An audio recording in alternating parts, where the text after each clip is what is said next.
welcome to the deep dive. Yeah. So maybe you're putting in the hours. Yeah. Right? Really working hard at learning English. Trying all the tips, maybe. Exactly. But still, actually speaking fluently just feels, well, incredibly tough. Yeah. It's like hitting a wall, something so many learners experience. It can be really, really frustrating. Why is that? Why is it such a common struggle? That's a huge question, isn't it? And it's pretty much what we're diving into today. Okay. We've been looking at some source material specifically, getting insights from a YouTube transcript that focuses on English learning. Right. And our mission, sort of, for this deep dive is to pull out the most valuable bits, the nuggets from that material, to understand why this struggle happens so often. And what steps maybe can help. Exactly. Yeah. What concrete steps this source suggests might help you break through. Good. We want to help you get, more informed about this specific challenge and hopefully find some practical ways to actually make progress with your speaking. So let's unpack the problem first. Yeah. Based on what we saw in this source material, what are the main reasons it suggests learners get stuck with fluency? Well, this particular perspective really homes in on two main things. One is a lack of consistency. People often start with this big burst of energy, really motivated. Yeah, I know that feeling. But that effort, it tends to drop off pretty significantly sometimes after just, say, a few weeks. Right, that initial sprint just fizzles out. It does. And the second thing, which the material really emphasizes, is having insufficient vocabulary. Not enough words. Basically, yeah. The idea is that learners struggle to express themselves properly, effectively, because they just don't have a wide enough range of words at their disposal. That makes total sense if you don't have the words building, complex sentences or even expressing subtle ideas. Mm-hmm. It's a huge hurdle. Mm-hmm. And this material, it also contrasts that struggle with what it calls the fluent speaker advantage. What does that look like according to this source? Well, what it highlights is that fluent speakers aren't really limited to just a few topics. Okay. They can comfortably discuss almost anything. Politics, sports, education, just daily life stuff. And it's not magic. No, not according to this view. It's not about some innate talent. It's more active then. Precisely.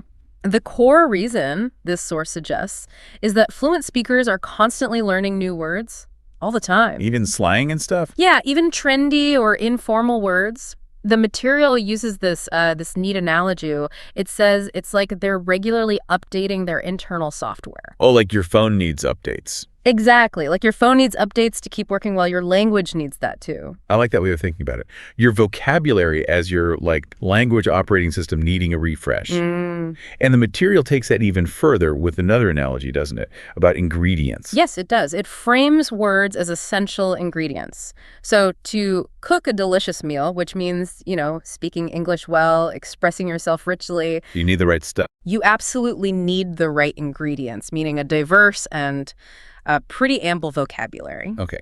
So if you recognize yourself in that maybe the consistency hasn't been there, or you feel like your word bank is limiting you, the message here isn't, oh no, give up. Not at all. This perspective offers a path forward, right? Yeah. Focusing on small daily steps. That's really key. The material has this great little line.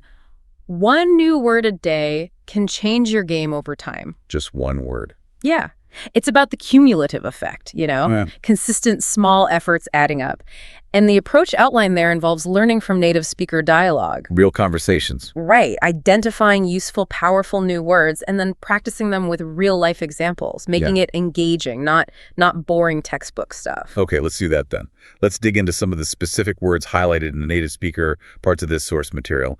These are sort of examples of vocabulary that can really expand how you express yourself. Good idea. So the first one came from a story about a mother.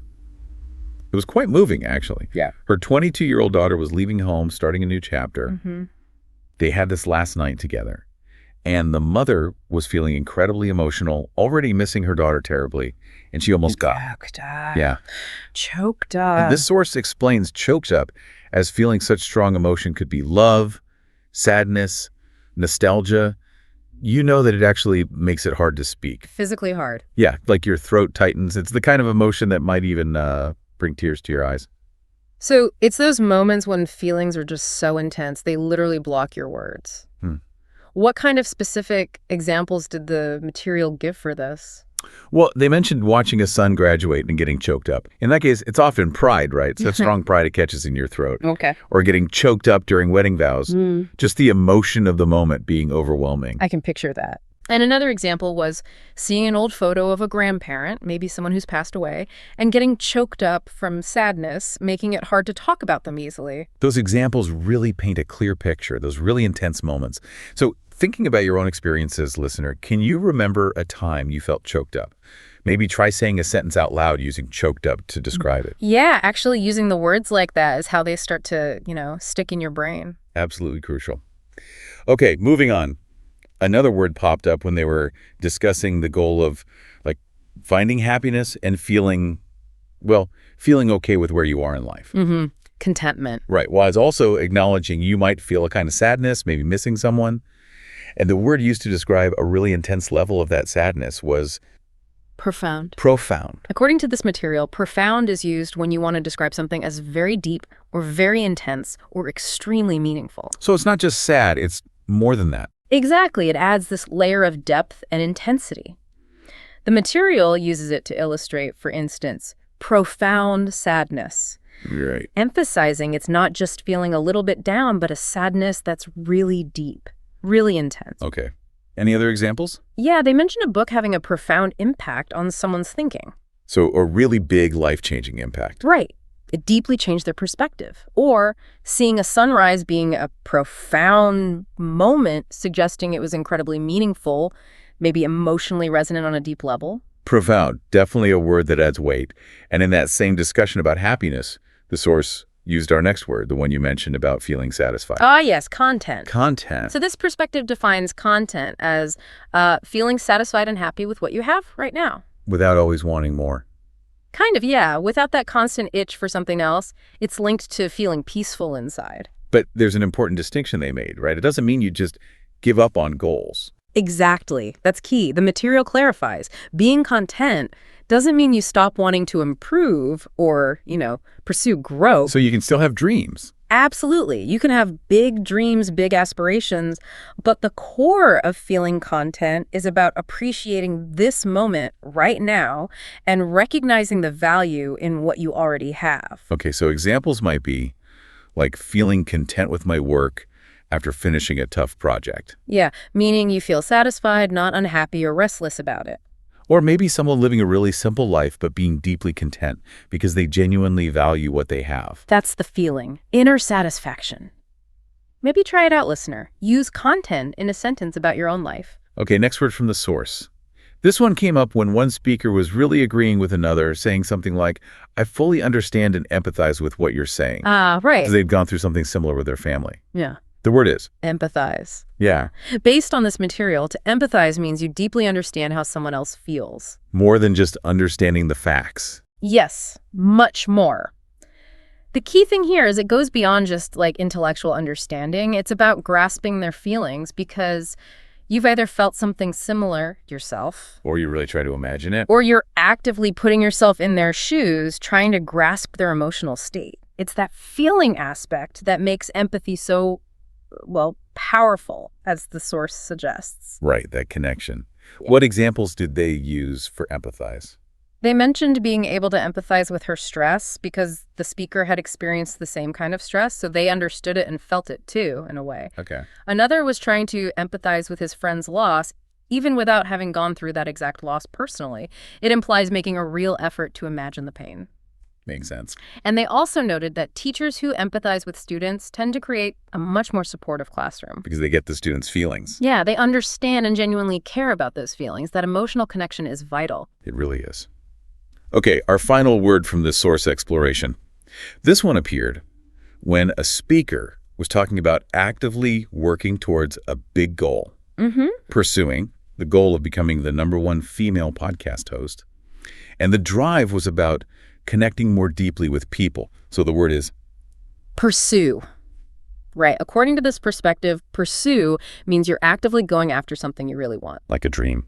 Yeah, like a dream, a specific goal, a passion. It's not just passive wishing, It requires making a real effort and sticking with it. Persevering. Exactly. It implies chasing it with intention, taking action. That action part seems key.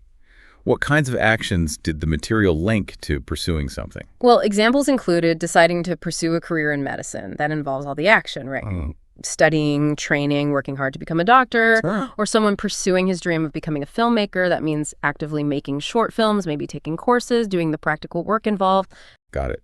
And they also mentioned someone continuing to pursue their business idea, even after, like, failing or hitting roadblocks. Yes, highlighting that pursue often means not giving up, working with determination towards that goal. The big takeaway seems to be, when you pursue something, you're actually doing things, not just thinking about it. Precisely. It's about translating desire into tangible action. Okay, so connecting this back to you, our listener, is there something you are actively pursuing right now? A goal, a passion? Try saying a sentence out loud using pursue to describe that. And remember what the source suggests, practicing these new words, using them yourself, that's how your brain really starts to integrate them, makes them yours. Which loops us right back to the main challenge, doesn't it? Yeah. Fluency. Based on this source material, breaking through that wall. It isn't just about grammar rules. No. It seems to fundamentally come down to consistency and actively building your vocabulary, treating words like those crucial ingredients we talked about. Absolutely. Learning new words, yes, but maybe more importantly, practicing them, using them in real context, like the examples shown in this material, that's presented as a really powerful way to make concrete progress. So keep that simple but pretty potent idea from the source in mind. One new word a day can change your game over time. It's all about that consistent, focused action. Indeed. So here's a final thought to leave you with. Building on that idea of pursuing a goal through action. Okay. If actively pursuing any goal means taking concrete steps, putting in persistent effort, well, how does consistently practicing and applying new English words mean you're actively pursuing fluency? Interesting question. And thinking beyond just the language.